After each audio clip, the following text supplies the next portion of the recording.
Hello friends, नमस्ते, आदाब, सत श्री अकाल। उम्मीद करती हूँ आप सब राज़ी खुशी होंगे। तो अगर मैं लेट हो गई हूँ रोज़ाना की तरह तो मैं माफ़ी चाहती हूँ। उम्मीद करती हूँ कि आप सब आज के एपिसोड में भी साथ रहेंगे और आगे जो हमारी ज़िंदगी में होता रहा है आप उसको सुनेंगे, जानेंगे कि हम लोग ठीक से जा रहे थे या थोड़ा-सा उसमें कुछ प्रॉब्लम्स चल रही थी।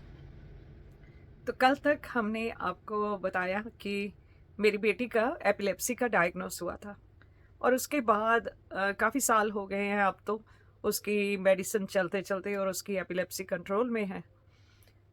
लेकिन हाँ, जब उसकी एपिलेप्सी थोड़ा-सा कंट्रोल में हुई, अभी स्कूल ही जा रही थी, तो स्कूल ऑलमोस्ट उसने ख़त्म कर लिया था। तो उसके बाद उसकी बॉडी पे काफ़ी हाथों पे और उसके आँखों के आसपास, फेस पे और उसके लेग्स में यहाँ नी के पीछे बहुत ड्राइनेस, एक्जिमा जैसा वैसी स्किन होने लगी थी। तो किसी को भी स्किन स्पेशलिस्ट को समझ नहीं आ रही थी। हर तरह की दवाइयाँ देख ली और इसका वज़न गिरता जा रहा था और ज़रा-सी भी बीमार होती थी, जैसे थोड़ा-सा फ्लू लग गया। ये आई थिंक मैं बात पहले भी बातों-बातों में बता चुकी हूँ कि थोड़ा-सा भी अगर फ्लू होता था ना, तो हम लोग तो 2-3 दिन में फ्लू से ठीक हो जाते। लेकिन ये एकदम सफ़ेद पड़ जाती थी और इसको लगता था कि पता नहीं ये बचेगी कि नहीं। इतना ज़्यादा बीमार हो जाते थे। बुखार भी बहुत ज़्यादा आना। तो फिर इसके जो एपिलेप्सी वाला ही डॉक्टर था, उसको हमने जाके मेंशन किया कि हर वक़्त इसके जो ब्लड टेस्ट आप करवा रहे हो, वो सही नहीं आ रहे हैं। तो उसने इग्नोर करके पहले कह देना कि नहीं-नहीं ऐसे ही होता है, कोई बात नहीं क्योंकि इसको ये तकलीफ़ है, वो तकलीफ़ है। उसने ऐसे ही कह के इसको अभी ज़ुकाम हुआ था, इसकी वज़ह से इसके ब्लड साइंस में रेज़्ड आया है। तो एक दिन मैं उसको बहुत गुस्से से बोली और मैंने उससे कहा ऐसा नहीं होता है। मुझे भी नॉलेज है ऐसा नहीं होता है और तुम हमें सीनियर डॉक्टर से मिलवाओ। तो जब मैंने उसको काफ़ी रोब से बोला तो वो डर गया थोड़ा कि हो सकता है मैं उसकी कंप्लेन करूं। तो वो गया फटाफट जाके उसने सीनियर डॉक्टर से बात की और जो सीनियर डॉक्टर था उसने कुछ और तरह के ब्लड टेस्ट करने को कहा। तो 2-4 दिन बाद वो ब्लड टेस्ट की रिपोर्ट आ गई और हमें हॉस्पिटल में बुलाया गया और हमें ये कहा गया कि इसको हम दूसरे डिपार्टमेंट में रेफ़र कर रहे हैं और वो आपसे बात करेंगे कि क्या तकलीफ़ है। तो जी उस अपार्टमेंट की हमें अर्जेंट अपॉइंटमेंट आई, गए वहाँ पे और वहाँ पे एक और नई बीमारी का डायग्नोस हुआ। उस बीमारी का नाम है लूपस और लूपस जो है वो हाइपर इम्यूनिटी होती है।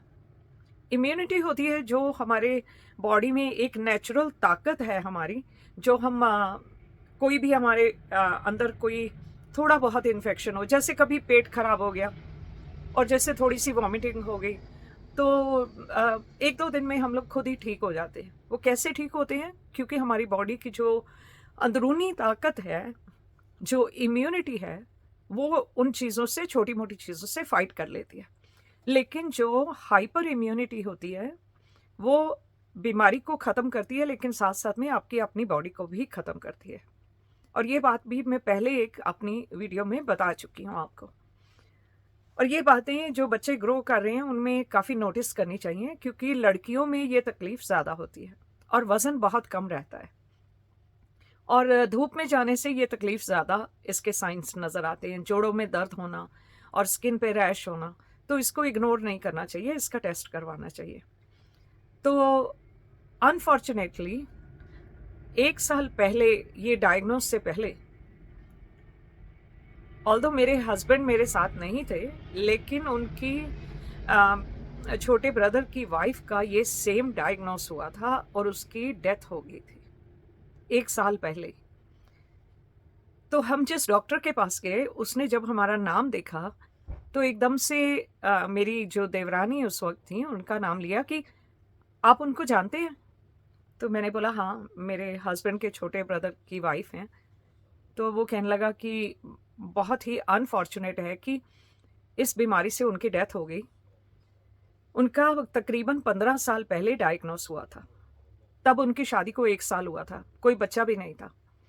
और डॉक्टर्स ने उनको कहा था कि अगर आपका बच्चा होगा तो आपकी ये बीमारी बढ़ सकती है, लेकिन उन्होंने कोई परवाह नहीं की और उनके 2 बच्चे हुए।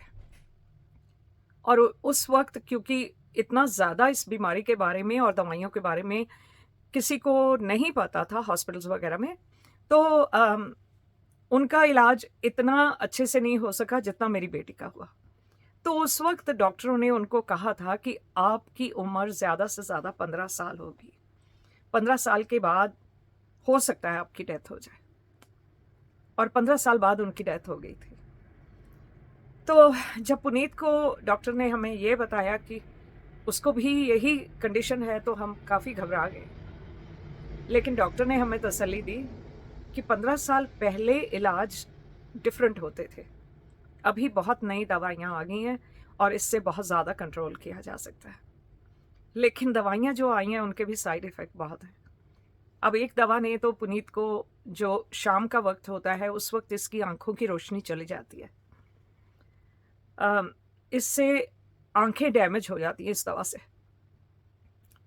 तो ये रिसेंटली अभी डायग्नोस हुआ है, इसका कोई फ्यू मंथ्स पहले ही, इसी साल में इसका डायग्नोस हुआ है कि इसकी आंखें उस दवाई से डैमेज हो गई हैं।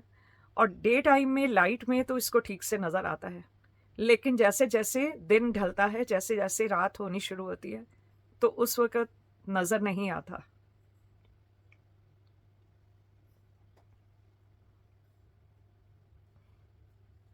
तो एक के बाद एक, लेकिन एटलीस्ट वो बीमारी कंट्रोल हो गई।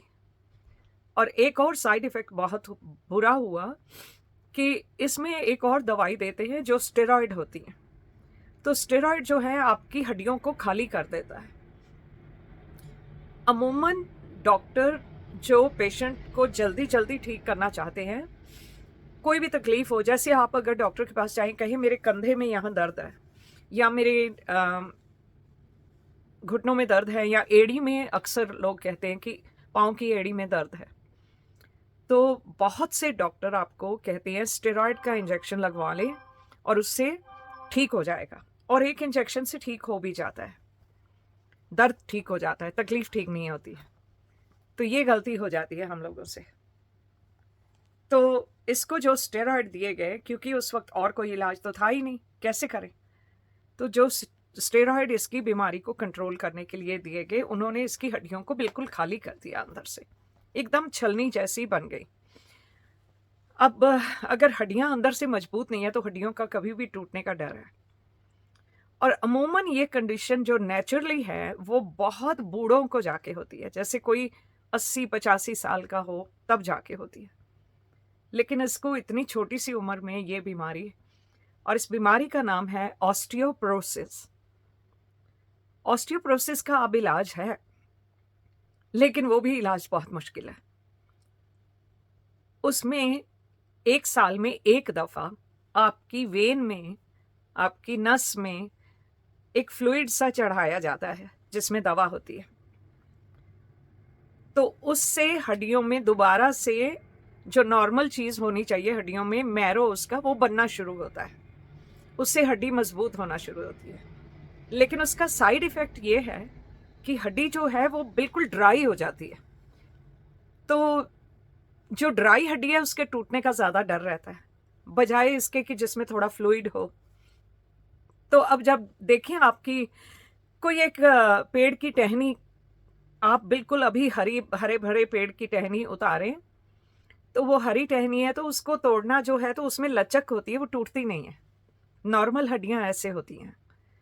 लेकिन जो ऐसे ऑस्टियोपोरोसिस कंडीशन में होता है, वो होता है जब टहनी बाहर धूप में पड़ी हुई है और बिल्कुल सूख गई है, आप ज़रा सा उसको पकड़ के ऐसे करते हैं, मोड़ते हैं, तो वो टूट जाती है। तो ये हालत हो जाती है हड्डियों की। तो अभी इसका लूपस कंडीशन जो है, जिसके ये सब साइड इफ़ेक्ट थे, वो कंट्रोल में है, उसकी दवा अब बंद कर दी गई है, लेकिन उसके साइड इफ़ेक्ट जो हैं उनसे अभी डील कर रहे हैं। और ये तो हुई मेरी बेटी की बात। मेरी बेटी का लूपस डायग्नोस हुआ सन 2008 के शुरू में, और जुलाई मेरे बर्थडे वाले दिन 2008 उसी साल मेरा स्कैन हुआ, क्योंकि मैं डॉक्टर से बहुत दिनों से कह रही थी कि मेरे पेट में कुछ अनकंफर्ट सा फील होता है, दर्द है और पेट मेरा बढ़ रहा है। तो पहले 2 बार डॉक्टर ने देखा, उसने इग्नोर किया। तो ऐसा नहीं है कि यहाँ इस कंट्री में ऐसा नहीं होता है, होता है, यहाँ भी हो जाता है। अगर आप ज़्यादा जोर ना डालो तो यहाँ भी होता है। तो बाद में जब मैं गई डॉक्टर के यहाँ, तो मैंने कहा नहीं, मेरे पेट में बहुत दर्द है और मुझे चेक करवाना है हॉस्पिटल से। तो उसने मेरे स्कैन के लिए भेजा मुझे। तो जब मेरा स्कैन हुआ तो वो जो स्कैन वाला डॉक्टर था वो चिल्लाने लगा, कहता है कि तुम्हारे डॉक्टर ने देखा नहीं तुम्हें? मैंने कहा हाँ देखा है, 2 बार देख चुके हैं पहले, अब तीसरी बार दिखवा के आप स्कैन के लिए ज़बरदस्ती कहा है तो किया। तो उसने कहा कि मैं अभी तुम्हारे डॉक्टर से बात कर रहा हूँ, तो तुम्हें मैं दूसरी क्लिनिक भेज रहा हूँ, वहाँ तुम्हें जाके अपने टेस्ट करवाने हैं और सारा है। तो उसने बोला कि अंदर एक बहुत बड़ा ट्यूमर है और उसके लिए ऑपरेशन करना पड़ेगा और सब, तो डॉक्टर्स तुम्हें बता देंगे। तो मैंने उसकी बात को सीरियसली नहीं लिया। मैंने कहा ट्यूमर कहाँ से होगा, मैं बिल्कुल ठीक ठाक हूँ, कुछ भी नहीं है मुझे, और अच्छी भली मोटी होती जा रही थी मैं। तो दूसरी क्लिनिक में गई, उन लोगों ने बोला कि हमारे पास वेटिंग लिस्ट है ये स्कैन और सारे टेस्ट करवाने की, क्योंकि बहुत ज़्यादा पेशेंट है उस क्लिनिक में। तो उन्होंने बोला कि हम लोग 1 महीने तक वेट कर सकते हैं। 1 महीने का हमें गवर्नमेंट टाइम देती है कि 1 महीने के अंदर अंदर आपको टेस्ट करना है। तो घर आके बात की तो सब कहने लगे कि नहीं, अगर ट्यूमर है तो फिर तो हमें करना चाहिए, जल्दी करना चाहिए। तो मैंने हॉस्पिटल को दोबारा कॉल किया और उनको कहा कि मैं प्राइवेटली करवाना चाहती हूँ। अब प्राइवेट आप पे करेंगे तो जब मर्जी करवा लो। तो उन्होंने मुझे डॉक्टर का नाम वगैरह दिया, उसका फ़ोन नंबर दिया, और मुझे नेक्स्ट डे की अपॉइंटमेंट मिल गई। तो वहाँ पे स्कैन किया गया तो उसको भी यही नज़र आया कि एक ट्यूमर है, बड़ा सा ट्यूमर है।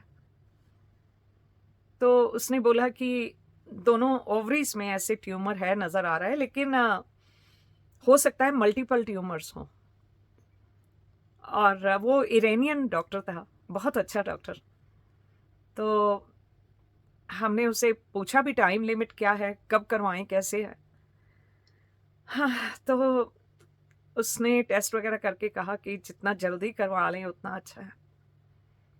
और क्या कहूँ, सच्ची बहुत कंट्रोल करती हूँ कि ना रोऊं, लेकिन कई बार कुछ अच्छा सोच के भी रोना आ जाता है। तो मेरा बर्थडे, ऊपर से ये डायग्नोस, अच्छी खबर नहीं मिली, लेकिन उसी दिन मेरा बेटा अमेरिका से बिना हमें बताए वो आ गया घर पे। तो उसको देख के इतनी खुशी हुई कि अगर मेरे ऊपर कोई मुसीबत आ रही है, देखो तकलीफें देने वाला भी खुदा है और उनको ठीक करने वाला भी वही है। तो उसने एक सहारा मेरे लिए भेज दिया घर पे। मेरे माँ बाप तो अमेरिका में चले गए थे मेरे भाई के पास, क्योंकि फिर उनको दोनों को देखना और सारा, कि कुछ देर वो वहाँ हो आए, उनको भी थोड़ा आराम मिल जाए। तो मेरा बड़ा बेटा साथ था और वो जोर लगाने लगा, नहीं प्राइवेट करवाओ, फटाफट करवाओ, ऑपरेशन जो भी करवाना है सब कुछ प्राइवेट करवाओ। तो जी हमने उस डॉक्टर से कहा कि हमारा जितना जल्दी हो सके आप सर्जरी कर दो। तो उन्होंने हमें 1 वीक का टाइम दिया कि 1 वीक में हम आपकी सर्जरी कर देंगे। और इस बीच इससे थोड़ा सा पहले एक्चुअली 2 बातें और बताना भूल गई हूँ कि इससे तकरीबन 1 साल डेढ़ पहले मेरे फादर गुरुद्वारा से आ रहे थे। तो उनको ये भी मैंने पहले अपनी एक वीडियो में बताया है कि उनको ब्रेन में क्लॉट आ गया था आते समय रास्ते में, और जिससे उनकी याददाश्त चली गई थी। और उस सिलसिले में जब उनको हॉस्पिटल एडमिट करवाया था तो उनको निमोनिया हो गया। तो पहले हार्ट अटैक 2 बार हो चुके हैं, तो उससे हार्ट डैमेज हो गया। तो जब हार्ट डैमेज हो गया, आपका हार्ट की मसल खराब हो गई, बेशक उनकी बाईपास सर्जरी कर दी, लेकिन जो मसल है हार्ट की वो ठीक नहीं होती है, तो उससे हार्ट जो है वो हार्ट फेलियर में चला जाता है। तो जब माँ के स्ट्रोक के बाद अमेरिका गए तो फादर को उस वक्त हार्ट फेलियर की शिकायत थी, लेकिन दवा वगैरह से सब चल रहा था। तो जो 1 साल मैं यहाँ थी, वो 1 साल वहाँ मेरे फादर, उनकी कंडीशन थोड़ी थोड़ी वर्स होती जा रही थी। तो उनको चीज़ें भूलती भी थी, क्योंकि ब्रेन में जो स्ट्रोक हुआ था उसकी वजह से उनकी यादाश्त भी गई हुई थी। तो एक साथ कितनी सारी चीज़ें देखी, उधर मेरी बेटी का, इधर मेरा, उधर मेरे फादर की कंडीशन। तो मेरा ऑपरेशन का डे तय हुआ 10 तारीख को, कि 10 अगस्त को आपका ऑपरेशन करेंगे। तो ठीक है, 22 को पहला टेस्ट हुआ था, तो उसके 2 वीक में ही ऑपरेशन का डिसाइड हो गया। तो हमने सोचा ठीक है, ठीक हो जाएगा। तो उस डॉक्टर ने एक्सप्लेन किया कि हो सकता है आपका ये कैंसर अंदर फैल गया हो। तो जो पेट की आंतड़ियाँ होती हैं वो इनके करीब है जहाँ ये ट्यूमर है। तो उन्होंने बोला कि मैं जो उस चीज़ का डॉक्टर है उसको भी पास खड़ा करूँगा, ताकि अगर ज़रूरत पड़े तो जब मैं ट्यूमर निकालूँ तो वो भी चेक कर ले कि कहीं और जगह पे ट्यूमर तो नहीं है, कहीं और जगह पे कैंसर तो नहीं गया। तो अच्छी खासी टीम ऑपरेशन थिएटर में थी मेरे साथ, और वहाँ ऑपरेशन थिएटर में मेरे बच्चे और मेरी 2 कज़न्स, उनके हस्बैंड्स, वो लोग थे मेरे साथ। तो सर्जरी शाम के वक्त होनी थी, और एक्चुअली क्या हुआ, सर्जरी होनी थी 10 तारीख को, लेकिन 9 को ही डॉक्टर ने कॉल करके कहा कि मेरे पास आज शाम का वक्त है, मैं आज शाम को ही आपकी सर्जरी कर सकता हूँ। तो 1 दिन पहले सर्जरी हो गई। तो हॉस्पिटल गई। हॉस्पिटल जाने से पहले भी एक बहुत बड़ा ड्रामा हुआ घर पे। अब इतना कुछ हो रहा था तो नेचुरली बात है आप स्ट्रेस्ड हो जाओगे। ब्लड प्रेशर मेरा वैसे ही बहुत हाई रहता था, तो उस हाई ब्लड प्रेशर में मैं बहुत ज़्यादा अनईजी फील करने लग गई, और ऐसे लगा कि मुझे सांस नहीं आ रही है। तो फटाफट एम्बुलेंस को बुलवाया कि कहीं मुझे भी हार्ट अटैक तो नहीं हो रहा। तो उन्होंने, एम्बुलेंस ने फटाफट आए, वो लोग चेक किया सारा कुछ, तो ठीक था। लेकिन एक तो क्योंकि मुझे उस दिन भूखा रहना था, सर्जरी होनी है, इतनी बड़ी सर्जरी है, एनेस्थीसिया देना है, तो कुछ वो भी था। ब्लड प्रेशर भी बहुत हाई था, 180 के करीब था। तो वो भी फिक्र था कि जब हाई ब्लड प्रेशर में किसी किस्म की भी सर्जरी करते हैं तो उसमें आपका ब्लड बहुत निकल जाता है। तो उस बात की भी मुझे वरी थी कि अब सर्जरी कैसे होगी। एनीवे हॉस्पिटल पहुंचे तो डॉक्टर ने एडमिट किया, और मैं एक ही बात उससे पूछती जा रही हूँ, मुझे कैंसर का कोई फिक्र नहीं था कि आप मेरा ब्लड प्रेशर कैसे कंट्रोल करोगे और आप एनेस्थीसिया से पहले कैसे करोगे, क्योंकि ब्लड प्रेशर बहुत हाई है। तो उसने बोला कि हमारे एनेस्थीसिया की जो टीम है वो बहुत अच्छी है, वो डॉक्टर बहुत नाइस है, वो तुमसे बात करेगी और तुम्हें सब बता देगी, सो फिक्र नहीं करो। तो मैंने डॉक्टर से बात करके सब कुछ, और उसने मुझे दिखाया कि देखो अब तुम्हारा इस इंजेक्शन से ब्लड प्रेशर नीचे आ गया है, और हम इसको मॉनिटर करते रहेंगे सर्जरी के दौरान। और फिर ऑपरेशन के लिए ले जाया गया। लेकिन ट्रेजेडीज ने मेरा पीछा नहीं छोड़ा। ऑपरेशन हो गया, कर रहे थे तो 8 ट्यूमर एक साइड, एक ओवरी में, 10 ट्यूमर दूसरी साइड, और सारे के सारे बढ़ते बढ़ते एक साथ एक बड़ा सा ह्यूज ट्यूमर बन गया। तो जो भी बाहर से स्कैन में नजर आता था लगता था एक ही बड़ा सा ट्यूमर है, लेकिन असल में इतने ज्यादा ट्यूमर थे। उस डॉक्टर ने बहुत कोशिश की कि सबको एक साथ इकट्ठा काटा जाए ताकि कोई ट्यूमर अंदर ना फटे, लेकिन फिर भी एक ट्यूमर अंदर फट गया। और अब उनको मेरी अंदर से पूरी बॉडी को वॉश करना पड़ा। सेलाइन वाटर होता है, उससे वॉश करते हैं, वूंड को वॉश करते हैं कि जितना कोई रिस्क है वो निकल जाए। अब पेट कटा हुआ पड़ा है, ब्लड निकल रहा है खूब, ट्यूमर अंदर फट गया है, ब्लड में से वो अंदर जाके जाने कहाँ जाएगा, क्या होगा, इस चीज़ का उनको डर था कि पता नहीं बॉडी में किस किस जगह कैंसर फैल सकता है। तो उन्होंने बहुत कोशिश की, सब कुछ किया। फिर दूसरे डॉक्टर ने चेक किया कि इसकी इंटेस्टाइन्स में तो कैंसर नहीं पहुंच गया, लेकिन मैं तो बेहोश पड़ी थी, मुझे क्या है, जो मर्जी करते रहे, है ना।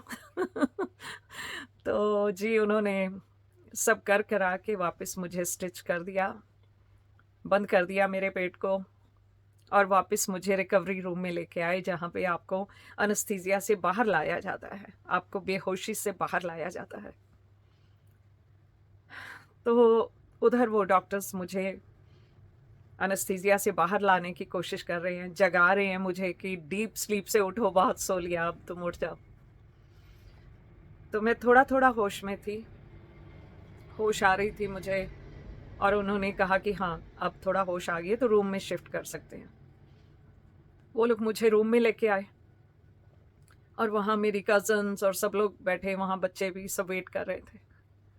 और इतनी होश थी मुझे उस वक्त कि मैं सबसे मिली हूँ, और बेहोश ऐसे नहीं थी कि मेरे को बिल्कुल भी होश नहीं है, लेकिन उन्होंने मेरे को दोनों तरह के अनस्थीसिया दिए थे। एक तो जो पेट से लेके नीचे तक, पैरों तक पूरा सुन्न कर देते हैं, एक अनस्थीसिया वो था, उसको स्पाइनल अनस्थीसिया बोलते हैं।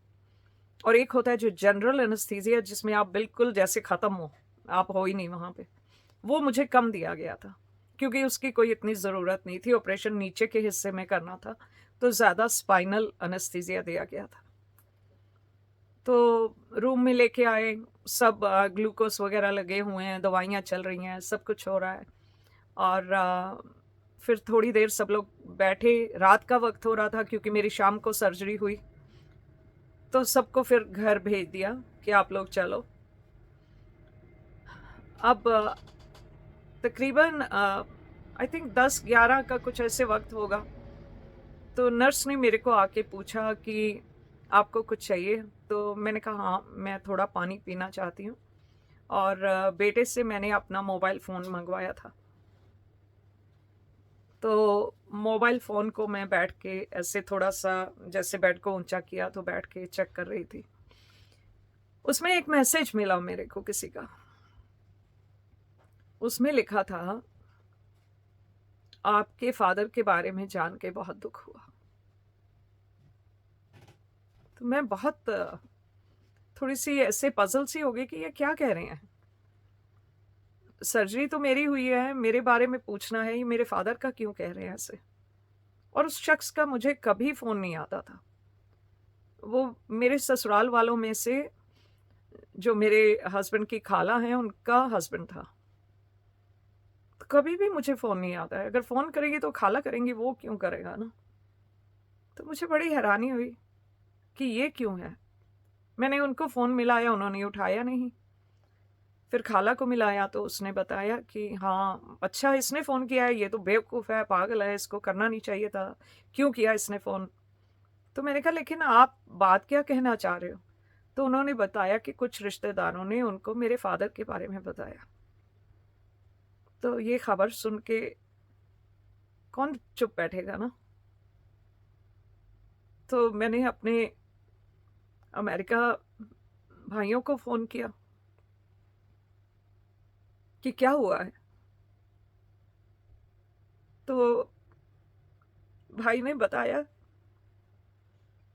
कि जिस वक्त मेरी सर्जरी हो रही थी, जिस वक्त मुझे रिकवरी रूम में ला रहे थे, डॉक्टर मुझे उठाने की कोशिश कर रहे थे, मैं बेहोश थी, मुझे उठाने की कोशिश कर रहे थे, उधर मैं जग रही थी और इधर मेरे फादर आखिरी सांस ली, जैसे अपनी जिंदगी वो मुझे दे गए। और बाद में कुछ जैसे कोई सयाने लोग बताते हैं कि क्या है, उन्होंने भी बताया कि हाँ बड़े बुजुर्ग ऐसा करते हैं, कि अगर उनकी थोड़ी ज़िंदगी रहती है और वो आपके काम आ सकती है, उस वक़्त आपको बचा सकती है, तो वो ऐसा करते हैं। मेरे फ़ादर ने मेरे लिए अपनी जान दी,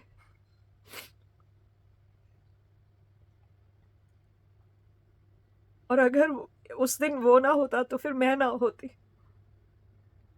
शायद उनको पता लग गया था कि मेरे छोटे-छोटे बच्चों का उनका क्या होगा सबका। तो इसलिए तो 1 साल में इतना कुछ हुआ। उधर बेटी का नया डायग्नोस, फिर मेरा कैंसर का डायग्नोस, और फिर मेरे फादर का जाना। इतना कुछ एक ही बारी में।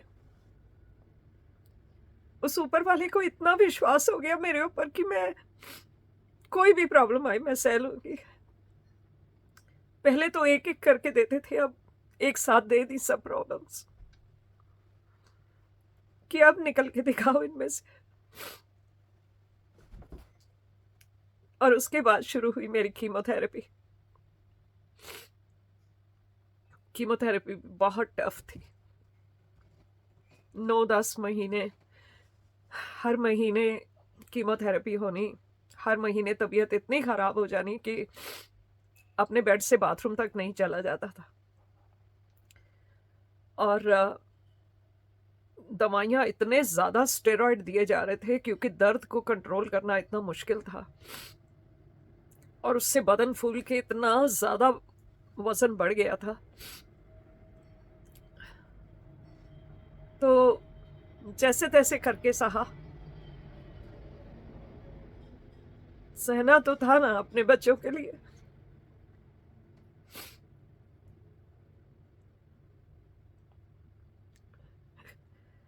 है कोई जो ऐसी जिंदगी जिएगा?